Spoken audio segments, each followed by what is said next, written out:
Bem-vindo ao Freudcast. Aqui nada é proibido. Vamos mergulhar nas águas profundas do inconsciente. Vamos falar de angústia, sexualidade, maternidade, pânico, depressão, síndromes, fetiches e tantos outros assuntos que envolvem o labirinto da psique humana. Só que desta vez, quem vai sentar no divã são as neuroses e não o paciente. Alerto que nem sempre teremos respostas prontas, mas prometemos que, no mínimo, você vai ser desafiado para olhar para si mesmo, já que a psicanálise pode ser uma lanterna iluminando os cantos mais escondidos da nossa mente. Como diria Freud, onde há id, deve haver ego e, claro, o superego. Começa agora Freudcast. Bom, quem nunca chorou assistindo um filme, quem nunca deu boas gargalhadas indo ao cinema? Pois é, o cinema,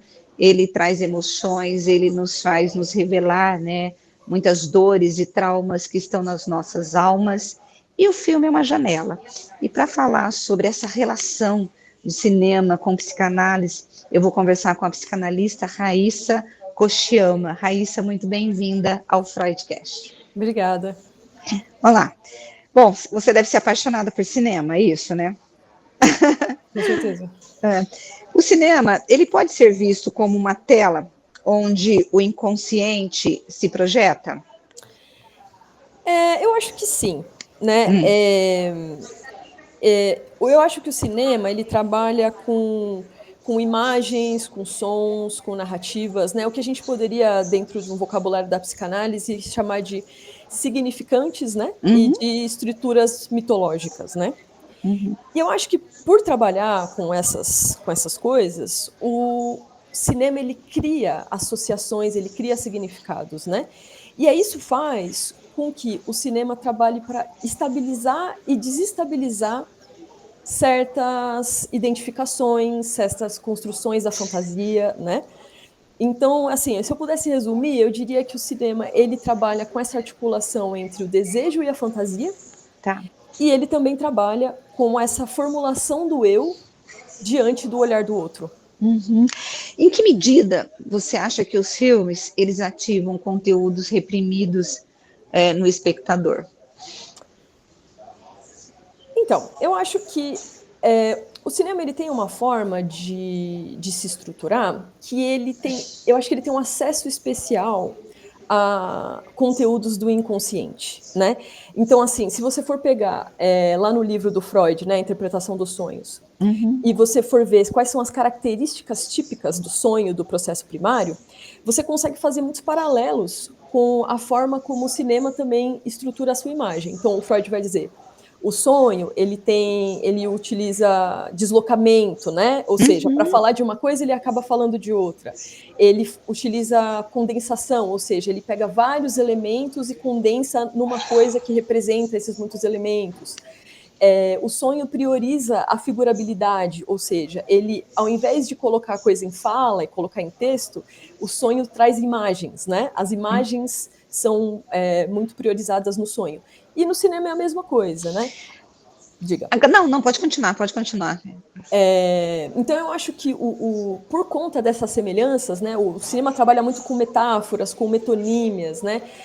Trabalha muito com a imagem, né, que é a matéria-prima do cinema. Eu acho que ele tem uma capacidade de atingir a gente de uma maneira muito especial, né? Agora, assim, o que acontece na forma psíquica, né, quando nos identificamos intensamente com um personagem de um filme? Isso para quem está assistindo. A gente tem casos de que a pessoa, ela começa a fantasiar, porque você falou que está muito ligada à fantasia, né? Mas a gente também tem um outro lado, que é o lado do ator, que ele entra no personagem, ele estuda o personagem, e tem ator que ele demora para sair do personagem, de tanto que ele está vivendo intensamente aquilo. Então, a primeira questão é, do ponto de vista do espectador. E a outra pergunta é, como que um ator, ele consegue separar o que é real e do que é a fantasia, quando ele está vivendo esse personagem? Tá. Então, da sua primeira pergunta, a questão da identificação, né? Eu acho que tudo que a gente vê, né? Tudo que a gente entra em contato que é externo a nós, a gente sempre vai criar um diálogo entre essa coisa e a ideia que a gente tem de nós mesmos, né? Uhum. Que é o que a gente poderia chamar de uma projeção, ou uma introjeção, uma identificação, né? E eu acho que o cinema ele tem algo especial no sentido de que ele faz isso intencionalmente, assim. Eu acho que o que o cinema busca muitas vezes, não necessariamente sempre, é criar, apresentar situações, experiências que a gente sente que diz respeito a algo nosso. Né? E eu acho que quando o cinema faz isso muito, de uma maneira bem sucedida, a gente sente que tem algo nosso sendo representado ali, né? Do tipo, eu me sinto representado ali, eu sinto que tem algo meu ali na tela, né? E eu acho que esse que é um movimento muito poderoso, né? E eu acho que ele pode ser um movimento tranquilizador, né? No sentido de, olha só, que legal, mas ele pode ser um movimento perturbador também, né? No sentido de, olha, tem algo aí que me diz respeito, como assim, né? E eu acho que quando um ator, a sua segunda pergunta, né? Quando um ator mergulha no personagem, né? Eu não saberia dizer, porque assim, eu não sou atriz, né? Mas se eu pudesse, né, improvisar aí uma interpretação, eu acho que quando a estrutura narrativa, quando o roteiro é bem escrito, quando o personagem está bem construído, ele traz o que a gente chama de uma verossimilhança, né? Então você acredita que aquela pessoa pode existir, né? E eu acho que esse é o movimento que o ator tem que fazer, de certa forma, né? Ele tem que acreditar que aquela pessoa poderia existir, né? Com base no que está colocado, mas o ator também coloca algo de si.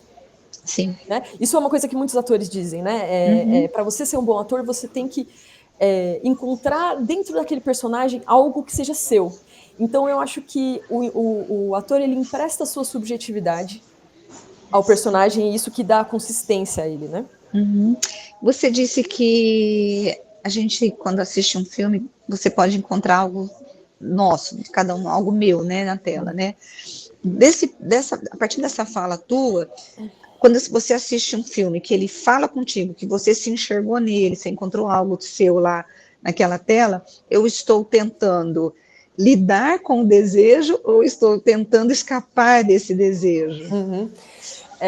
Bom, eu acho que assim, de um jeito ou de outro, a gente sempre está lidando com o nosso desejo, né?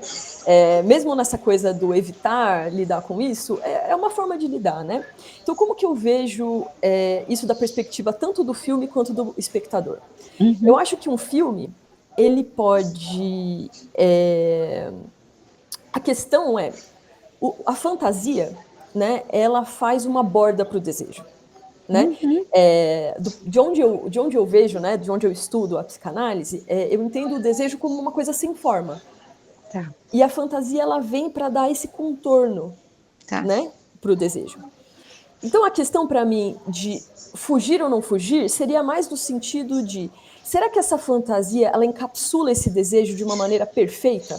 No sentido de não deixar nenhuma fuga, sabe? No sentido de que, olha, toma aqui, ó, essa fantasia encapsula perfeitamente o seu desejo. Se você chegar a esse objeto, tudo vai ser realizado, todos os seus sonhos vão ser realizados. Isso é uma ilusão, né? Toda fantasia é uma ilusão em algum nível, né? Mas eu colocaria essa questão de fuga ou encarar o desejo mais no sentido de entender que, embora a fantasia dê uma forma para o desejo, ele sempre dá uma escapadinha. Né? Ele sempre se desloca, ele sempre se move, então ele não é muito facilmente capturável, entendeu? E eu acho que tem filmes que favorecem isso ou não, e tem espectadores que estão mais dispostos a encarar esse enigma do desejo ou não. Tá. A estrutura de um filme, ela pode ser comparada à formação do sonho? E que paralelos que você enxerga entre a montagem cinematográfica e o processo primário? Então, como eu falei, né, a respeito da estrutura do sonho, né? Se você for lá na interpretação dos sonhos, né, o Freud fala muito sobre a presença da imagem nos sonhos, e acho que a gente pode pensar na presença da imagem também no cinema, mas também eu acho que a gente pode pensar na semelhança do processo primário e do cinema, numa questão de montagem. Numa questão de montagem e uma questão de enquadramento. Tá. Né? Então, assim, por exemplo, quando a gente fala sobre o acesso que se tem do sonho dentro de uma análise, tudo que a gente tem é o que o paciente nos fala, né? Então a gente não consegue ligar um eletrodo na cabeça da pessoa e ver o que ela viu.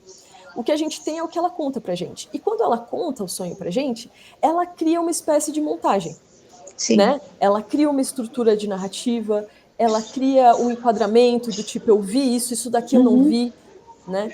Então, eu acho que essa forma de estruturar as imagens numa sequência e de colocar uma coisa no quadro e deixar coisas fora do quadro, elas evocam muito a forma como a gente acessa o nosso conteúdo do inconsciente.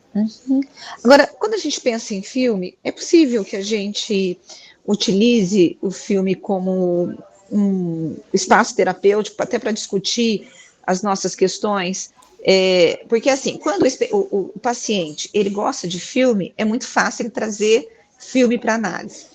Mas e quando ele não está acostumado com a sétima arte, né? É possível o próprio psicanalista apresentar a ele um filme que tem muito a ver com a história dele ali, até para ver se pode ser um material terapêutico ali? Então, eu tomaria muito cuidado, assim, né? Assim, pessoalmente, enquanto analista, né? Eu tomo muito cuidado na hora de fazer qualquer tipo de sugestão. No caso do... Até porque a psicanálise, ela não conduz, né? Exatamente. Então, assim, eu poderia dizer para você, se eu fosse muito estrita do ponto de vista da psicanálise, eu poderia dizer para você, não, filme não indicar filme não é um ato analítico, né? Não é. É uma sugestão, né? Agora, se for o inverso, se ele trouxer o filme para a análise, aí ok, né? Então, eu acho que tudo bem, isso para mim eu acho que é mais interessante, né? Quando a pessoa traz um filme, até porque muitas vezes ela tem dificuldade, né, de expressar certas coisas. Mas a minha recomendação, nesse caso, tudo bem, vamos ouvir o filme, vamos ouvir o que a pessoa... Foca primeiro no que a pessoa está dizendo sobre o filme. Mais do que focar no filme em si, no caso, por exemplo, de você ter visto o filme, né? A questão é, por que ela trouxe esse filme? Como que ela enxerga? Qual recorte que ela fez esse filme? Por que ela... Sabe, assim, no sentido de pensar muito mais na enunciação, o ato de trazer e o recorte que a pessoa faz, do que a obra em si. Porque senão você fica muito atravessada pela sua impressão do filme também, né? Eu acho. Agora, você acha que a gente pode considerar o cinema como uma forma de promover uma catarse semelhante à tragédia grega? E se isso é saudável ou pode funcionar como uma anestesia emocional? E aí eu estou falando de você, porque assim, a questão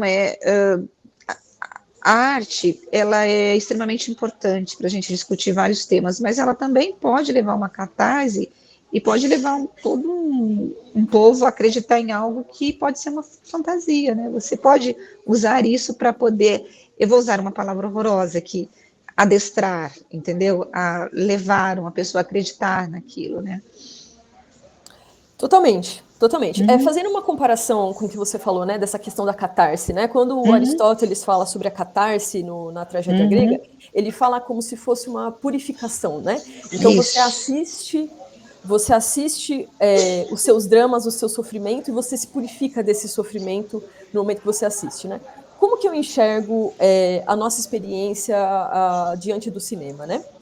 Eu acho que existe isso que você chama de um adestramento, a gente poderia chamar de uma construção ideológica, né? Tá. E eu acho que o cinema pode sim ser muito ideológico, justamente nesse ponto que eu falo que ele constrói uma fantasia, né? Então, quando o cinema constrói uma fantasia muito bem construída e nós vemos o nosso desejo encapsulado nessa fantasia, nós somos levados a tirar muitas conclusões, né? A respeito disso. E eu acho que isso pode ser muito perigoso, especialmente quando a gente fala de naturalizar injustiças, Sim. né? Quando a gente fala enfim, realmente de entender que as coisas são como elas são, ou tá tudo certo, é isso mesmo, tá certo as opressões, tá certo as injustiças, isso é muito perigoso, né? Eu acho que ele pode ser saudável no sentido, por exemplo, da gente entender que o nosso sofrimento não é só nosso. Né? Essa parte do sofrimento porque existe uma parte da nossa vida, das nossas experiências que é singular nosso, mas existe uma parte que é compartilhada também, né? E essa parte eu acho que ela é muito legal de você, no cinema, entender que isso pode ser uma forma de fazer laço com o mundo, né? Mas o que eu realmente gosto do cinema, eu acho que a potência para mim do cinema, não é de qualquer filme, mas muitos filmes, é justamente de questionar essa parte ideológica. Eu acho que o cinema também tem essa potência de desestabilizar essas construções fantasísticas e fazer justamente a gente entrar em contato com o que não faz sentido. Com esse momento que escapa da fantasia, que ela não consegue encapsular perfeitamente, né? Agora, de que forma que o cinema ele pode ajudar uma pessoa a tocar, simbolizar ou ressignificar um trauma? Nem sei se isso é possível, mas vamos lá. Há filmes que você considera emblemáticos nesse sentido? Sim, com certeza. Eu acho que, assim, para mim, o maior poder que o cinema pode ter diante de uma experiência traumática é quando você consegue reviver uma sensação ou uma experiência que você entende como parecida, alguma coisa que você teve, só que isso é colocado de uma perspectiva diferente, né? Então, no sentido de você consegue ver de outra posição, você consegue enxergar isso de um outro lugar, porque para mim um dos grandes problemas de quando uma pessoa chega, por exemplo, no consultório com um sofrimento, é que ela faz certas associações e conexões que estão endurecidas, estão fixadas, elas estão engessadas. E é muito difícil, a gente sabe muito bem, desfazer essas conclusões, essas associações, essas conexões, né? Que a gente chama de fixações, né? E eu não acho que o cinema consegue fazer isso sozinho, mas eu acho que ele pode ser uma sementinha, né? No sentido de desmanchar isso, mas também de oferecer novas saídas, né? Eu assisti um filme recentemente, talvez ele seja meio surpreendente para as pessoas de pensar nessa forma, assim. É um filme que chama Os Pecadores, do Ryan Coogler. Ele é um cinema que acho que está no cinema ainda, ou saiu recentemente. Eu acho que ele é um filme muito bom porque ele fala justamente dessa parte do trauma e da experiências de opressão, de violência, que é compartilhado, que é algo que a gente... não tem como você assistir e não sentir que isso tem alguma coisa a ver com todas as experiências traumáticas que a gente viveu, assim. E ele fala sobre... Eu acho que, apesar dele ser um filme perturbador e ser um filme que mostra justamente o que tem de perturbador nisso, ele também fala muito sobre a potência da memória compartilhada, da experiência compartilhada, como possíveis formas de reenlaçar, né, essa experiência com o outro, com o mundo e com ou até de mesmo. ressignificar mesmo, né? Total. Agora, você sabe que eu tenho assim, não sei como você é, mas tem alguns filmes que eles fazem parte da minha memória. E engraçado que tem muito a ver com aquilo que a gente está vivendo no momento, ou da tua história de vida, né? Tem um filme que eu não sei se você assistiu, eu não lembro o nome dele, mas era Coxa de Retalhos, que são mulheres que vão construindo, costurando, e ali elas vão falando da vida delas, e são mulheres fortes e tal. E esse filme, ele falou tanto comigo, que foi um filme que foi tão marcado, e eu assisti ele, tipo, na adolescência, entrando para a juventude. Mas tinha tanto a ver com a minha história de vida, que foi tão significativo, que é um livro que eu levo para a memória. E eu acho que aquele livro, um filme, e eu acho que aquele filme, quando eu assisti, ele me trouxe coisas da minha infância, daquilo que eu passei e de para onde que eu estava indo. E foi muito significativo. Então, eu acho que o filme ele tem essa potência, como você gosta dessa palavra, de poder revelar para a gente algumas coisas que às vezes a gente não percebe, né? Total. Por que você acha que algumas pessoas elas sentem prazer quando elas estão assistindo filme de terror ou de suspense? E como isso se relaciona com o medo inconsciente, ou talvez nem se relacione? Olha, essa não é uma área de pesquisa, né, que eu explorei muito, né? Eu pesquiso cinema, né, e pesquiso o desejo, mas a questão do medo não tanto, assim. Mas se eu pudesse pensar um pouco sobre isso, me lembra muito o que o Freud fala no Além do Princípio do Prazer. Sim. Na parte que fala sobre a brincadeira do carretel, né? Que a criança faz a brincadeira com o carretel, representando a experiência de ficar longe da mãe e de volta, né? Eu acho que, nesse sentido, a gente reviver num ambiente controlado, seguro, experiências, sentimentos perturbadores, de medo, de angústia, eu acho que eles trazem um certo prazer, primeiro por essa sensação de estar vivendo aquilo, mas saber no fundo que é um ambiente seguro. Mas também eu acho que é uma oportunidade da gente tomar o controle Tá, dessas sensações, né? tá. Eu revivo elas, eu ressignifico elas, e agora elas não me assombram mais, porque eu vivo elas voluntariamente, eu tomo controle de alguma forma, sabe? Assim, enfim. Uhum. Agora, qual que é o lugar da comédia nessa questão emocional? Ela consegue tocar o inconsciente? O que que o riso revela ali ou encobre nas experiências subjetivas, né? A comédia consegue chegar nesse lugar? Então, interessante, né? Eu tô sendo muito freudiana hoje. Tá. Mas o Freud, ele também tem um livro, né, sobre o riso, Uhum. que é o livro sobre o xiste, a relação com o Sim. inconsciente, né? E eu concordo muito, assim, com o que ele fala, na medida que ele fala, por exemplo, que o riso, ele vem, não necessariamente sempre, Uhum. né, mas muitas vezes ele vem quando você quebra uma censura, né, porque a gente tem várias censuras na nossa psique que nos impedem de acessar conteúdos tabu Uhum. dentro da gente, né, coisas que a Tá. gente acha que são proibidas. Uhum. E quando você atinge isso de uma maneira humorística, de uma maneira esperta, você consegue perfurar essa censura Tá. e atingir esse lugar. Então, é como se a sua censura ela desse uma relaxada, Tá. Seu né? superego. Isso, ele Você desse coloca ele uma. bem de lado. Exatamente. Então existe uma certa realização de prazer ali, né? Tá. No sentido Uhum. de que vem essa coisa que você gostaria de expressar, mas não consegue porque tem a censura, e aí você tem Uhum. esse momento de relaxamento. E esse Uhum. riso, eu acho que ele vem desse prazer, dessa pequena transgressão, né? Eu acho que todo humor tem algo de transgressão, né? O que pode ser uma coisa muito perigosa, porque eu acho que existem certas censuras que são importantes no sentido de não ofender pessoas que já são fragilizadas, né? Uhum. Mas Uhum. ele também pode ser poderoso no sentido de quebrar com certas regras, assim, Uhum. né? Dar uma risada dos poderosos de alguma forma, acho que é interessante. Você já teve alguma experiência clínica em que um filme foi determinante para que um paciente ele pudesse acessar algo difícil de simbolizar que ele não conseguia trabalhar no dia a dia dele e aí através do filme ele conseguiu acessar essa área e simbolizar?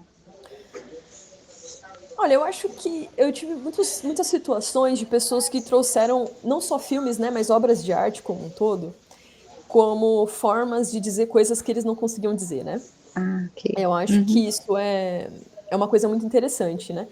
Mas, assim, eu acho que o interessante mesmo é quando você consegue puxar o que tem de pessoal ali, Tá, né, entendi. no sentido de dizer: "Olha, vamos falar sobre isso, mas talvez essa seja uma porta", acho que nesse sentido pode ser uma boa oportunidade, uma porta para chegar onde isso te toca, né. Em Uhum. que medida isso é seu, você se apropria disso, né. Eu acho que esse que é o. Nesse mundo que a gente está vivendo, ele é um mundo bombardeado o tempo todo por imagens e narrativas em áudios visuais. Inclusive, na última semana, a gente está vendo um monte de filmezinhos, sketches feitas por IA, de personagens bíblicos de outras situações, que é um negócio muito real, muito legal, e que está sendo feito assim, você fala, meu Deus, o que, que é real, o que não é, né? Quando a gente pensa nesse mundo cheio de narrativas audiovisual, o cinema ele se tornou um novo campo transferencial. O que isso diz sobre o sujeito contemporâneo? Como que eu lido com esse monte de novas sketches, novos filmes, a IA chegando, transformando tudo? O que, que é esse sujeito contemporâneo e se isso é um novo campo transferencial? Uhum, Transferencial, desculpe. certo. Bom, como eu posso pensar sobre isso, né?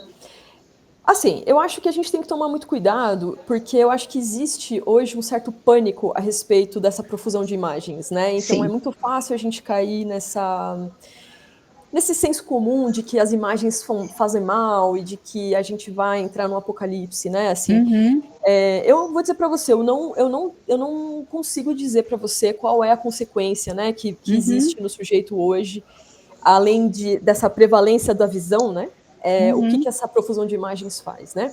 Mas você fala uma coisa que eu acho muito legal, que é a coisa do IA, né. Uhum. Quando você vê essa questão do IA, você percebe que você perde totalmente uma referência do que é o real e do que não é, né? Uhum. E eu acho que isso faz, no contemporâneo, com que exista essa prevalência da ficção eternamente, né? Esse referente do material, ele some e tudo é ficcionalizado, né? Uhum.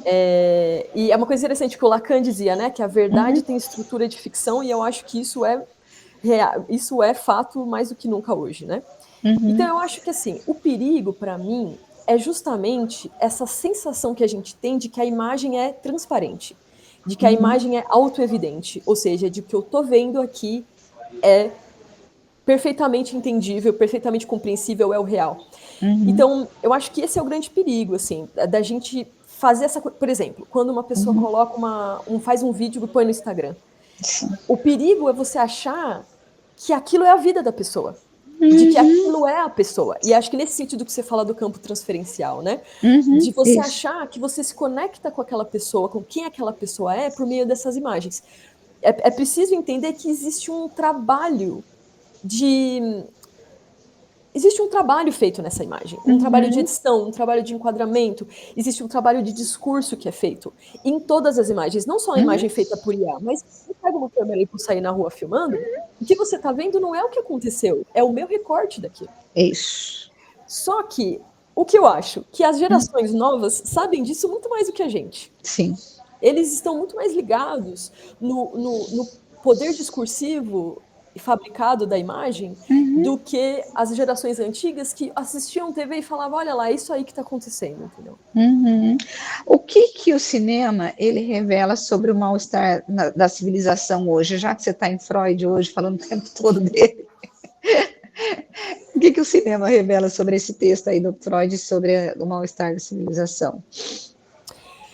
Olha, eu acho que a arte, como o Freud também reconheceu muito bem, Uhum. ela tem uma entrada muito especial, né,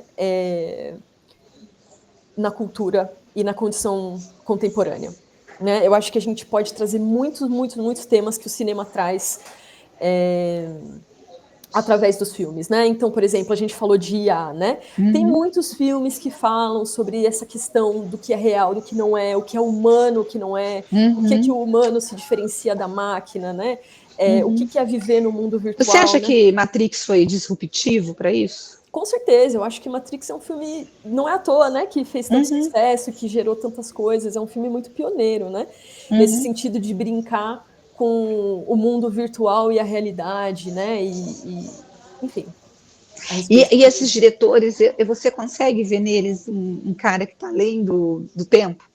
Porque, meu, para um diretor escrever, pensar, né? Você tem um produtor, tudo ali, mas essa equipe, né?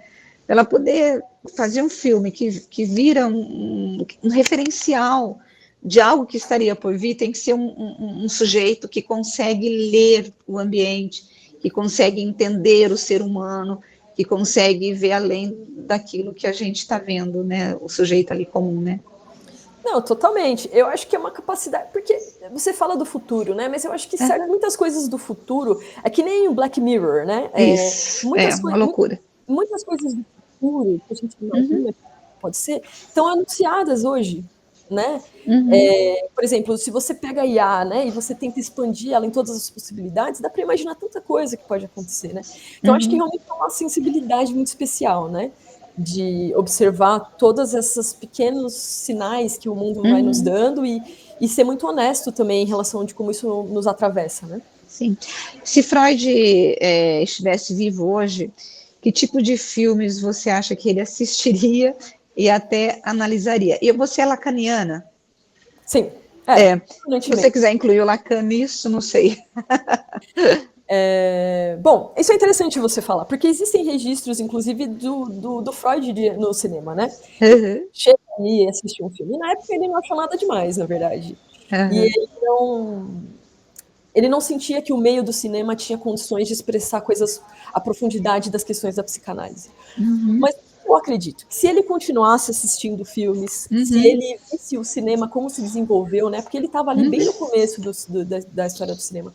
Uhum. Se ele continuasse a ver como toda a exploração que muitas pessoas fizeram, né, a respeito Uhum. usando, né, o cinema, eu acho que ele usaria o cinema como ele usou a literatura, como A ele arte, usou né? a arte, como ele usou a Uhum, poesia, né?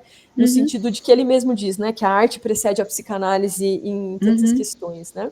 uhum, E eu acho que o Lacan também, eu não sei se ele chega muito a falar sobre cinema, né? O Lacan, pelo menos uhum, até onde eu consegui uhum. conhecer, né? Mas eu acho que ele fala muito do teatro, né? Sim. Então eu acho que com certeza seriam Uhum. objetos deles. Você, além de psicanalista, você é uma pessoa que gosta de cinema e você assiste filme e analisa o filme de forma de ver ali as questões psicanalísticas naquele filme e você dá muita palestra, né?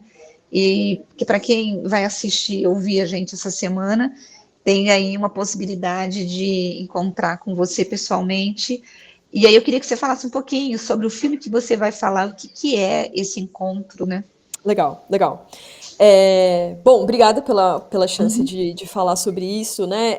A gente está saindo hoje na quarta-feira, né? Então, uhum, quem escutar o podcast ainda nessa semana, no dia 13, agora sexta-feira, às 7 horas da noite, eu vou estar com dois colegas, né? A Paula Ciconini e o Marcel Souza, no IPEP, que é um instituto de psicanálise ali no Guanabara, no centro, perto do centro de Campinas, a gente vai falar sobre psicanálise, cinema e desejo.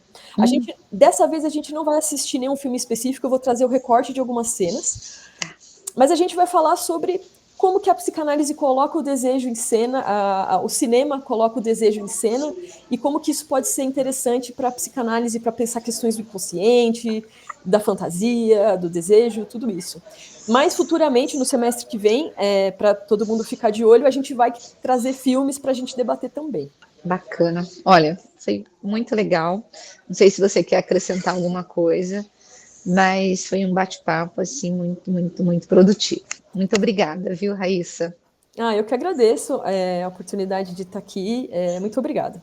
E aí, quando você for apresentar no segundo semestre, né, e você quiser voltar aqui no podcast, no nosso Freudcast, tá super convidada. Aí você só me dá um oi e a gente volta a se falar, tá bom? Legal, vamos falar sim, com certeza. Muito obrigada, viu? Uma boa semana e um excelente encontro para você na sexta-feira. Só não vou porque eu já tenho compromisso, senão eu iria. Legal. Muito obrigada, viu? Obrigada. Bom, e eu quero agradecer você que ouviu, né, o podcast aí da Raíssa. Quero que você indique esse bate-papo nosso para quem gosta de cinema e até para quem não gosta, para poder começar a entrar nesse mundo da sétima arte. E, gente, é maravilhoso. Quando eu estou muito cansada, eu falo, preciso ver um filme, porque isso vai me relaxar. Só que eu escolho a dedo, aquele filme que vai me fazer pensar, eu deixo para os momentos que eu estou, assim, pronta para poder refletir sobre aquilo. Mas cinema é sempre algo importantíssimo. Eu adorei esse papo com a Raíssa e eu acho que você também gostou muito. E a semana que vem a gente volta a se encontrar aqui no Freudcast para mais um bate-papo com mais um assunto maravilhoso com um psicanalista ou uma psicanalista que vai falar sobre um assunto que tem tudo a ver com você. Beijo para você, ótima semana, até. Tchau, tchau.